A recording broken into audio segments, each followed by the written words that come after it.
78 skola madwar Malta u Għawdex iċċelebraw il-kisbiet eċċezzjonali li qed jagħmlu fil-ħidma tagħhom biex iqarbu t-tfal lejn in-natura. Dan qed jagħmluh permezz tal-programm tal-edukazzjoni ambjentali Dinja Waħda ta' BirdLife Malta.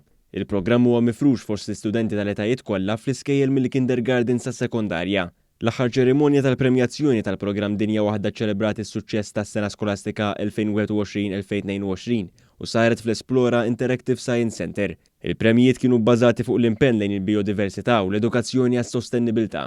BirdLife Malta osservat li wara sentejn ta' stennija minħabba l-pandemija, is-sena skolastika li għaddiet reġettat opportunità li tfal tal-iskejjel jattendu żjarat fir-riservi naturali tagħha. Infatti fis-sena skolastika 2021 u 2022 il-BirdLife laqat 3700 student u studenta fir-riservi naturali tas-Simar, il-Foresta 2000, l-Adira u s-Salina.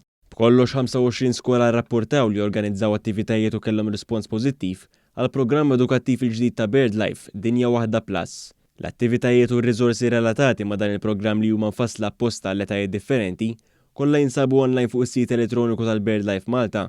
L-attivitajiet jintegraw l-arfien, il-valuri u l-ħiliet differenti tal-istudenti u ma jipprogressaw. It-tim tal-edukazzjoni ta' BirdLife Malta ħabbar ukoll li l-programm Dinja Waħda issa se jingħata bixra internazzjonali hekk kif is-Soċjetà Ornitoloġika tar-Rumanija din is-sena nidiet il-programm Nature Friendly Kindergardens li permezz tagħha l-attivitajiet ta' Dinja Waħda Plus ġew tradotti fir-Rumen u ġew adattati għall-ambjent Rumen.